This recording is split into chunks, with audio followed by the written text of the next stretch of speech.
안녕하십니까. 2023년 7월 3일 월요일입니다. 코페스 동반자 채널에서 오늘은 K2 흑표 전차 2세대 능동 방어 시스템 개발은 2024년까지 완료, 이런 주제로 말씀을 드리도록 하겠습니다. 오늘 영상은 예정에 없던 영상인데 한 구독자님께서 굉장히 정성껏 긴 댓글로 질문을 해오셨습니다. 그리고 나름대로 긴 자신의 생각을 정리해서 댓글로 올렸기 때문에 그 정성을 외면할 수가 없기 때문에 오늘 영상으로 답변을 드리는 겁니다. 그리고 오늘 이 영상이 K2 흑표 전차의 능동 방어 시스템에 대한 확인을 하는 것으로 더 이상 거론하지 않았으면 좋겠습니다. 많은 분들이 K2 흑표 전차의 능동 방어 시스템이 가동되게 되면은 그 파편에 의해 가지고 보병들이 피해를 보기 때문에 사용을 안 하는 거다, 이렇게 알고 계시지만 그게 아닙니다. 그게 아니라 처음부터 개발에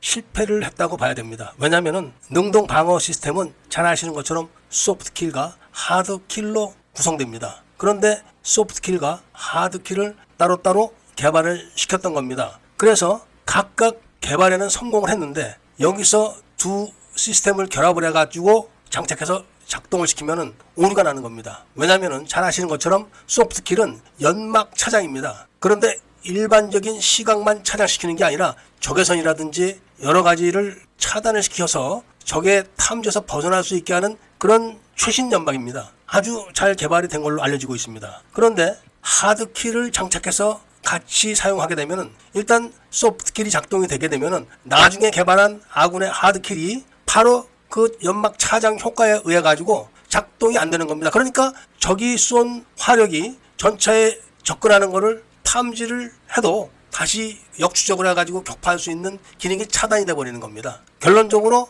아군의 소프트킬에 의해서 하드킬이 차단이 돼서 작동 불능이 되는 거죠. 이거는 제 주장이 아니라 이미 과거에 언론에 많이 보도됐던 내용인데 지금 검색하려니까 아예 다 지워서 검색 자체가 안 됩니다. 그런데다가 일단 능동 방어 장치에 대한 교리를 개발해서 그거를 훈련을 시켜야 되는데 그럼 교장이 필요합니다. 그런 시설을 할 수도 없는 겁니다. 왜냐하면 소프트킬과 하드킬이 작동이 제대로 돼야지만 교리도 개발하고 훈련장도 개발해서 훈련을 시키고 교육을 시켜야 되는데 그게 차단이 돼 있기 때문에 아예 육군에서는 능동 방어 장치를 필수 자원이 아닌 부수 자원으로 변경을 해가지고 장착하지 않고 육군에 납품하도록 만들어 놓은 것. 그런데다가 능동 방어 장치 시스템이 워낙 커가지고 이것을 또 장착하게 되면은 12.7mm 기관총에 탄약통 4통을 또 빼야 됩니다. 그러니까 육군으로서는 결국은 포기한 겁니다. 그렇다고 그거를 그대로 국민들에게 발표할 수 없으니까 확산탄이어서 사격을 하게 되면은 보병들이 피해를 보니까 장착을 못하겠다는 이런 이상한 이야기로 얼버무리고 있는 겁니다. 2차 개발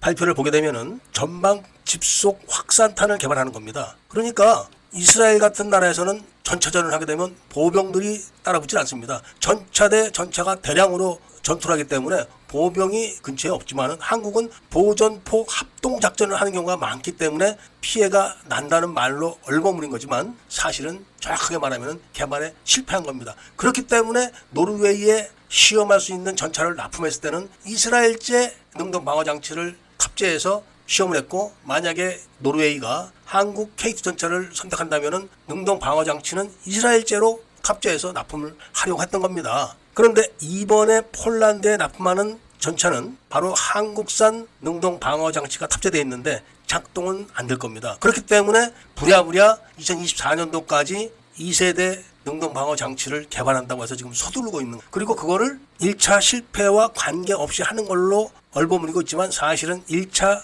개발이 실패했기 때문에 그렇다는 거를 국민들에게 제대로 알리지 않고 있는 겁니다. 어찌됐든 간에 국산 능동 방어 장치가 2세대가 됐든 3세대가 됐든 완벽하게 개발이 끝나야만 대한민국 전차에 능동 방어 장치가 완벽하게 설치가 되는 겁니다. 그래야지만 K2A1이라도 만들고 K3도 만드는 겁니다. 그리고 수출도 하는 겁니다. 일단은 각각의 개발은 성공했기 때문에 통합을 하는 절차만 남았을 겁니다. 그러니까 하드킬이 어떻게 아군의 소프트킬에 데이터를 뚫고 작전할 수 있느냐, 이것만 해결되면 되는 겁니다. 그리고 기술의 발달로 부품도 작아졌고 포탑도 키웠기 때문에 용적에 대한 문제는 없을 걸로 보입니다. 그래서 2세대 능동 방어 장치가 완벽하게 개발이 끝나면은 장착하는 것은 별로 어렵지 않다. 이런 말씀을 드리면서 오늘 이야기를 마치고자 합니다. 앞으로 K2 흑표 전차의 능동 방어 장치에 대한 이야기는 안 하는 걸로 알려드리면서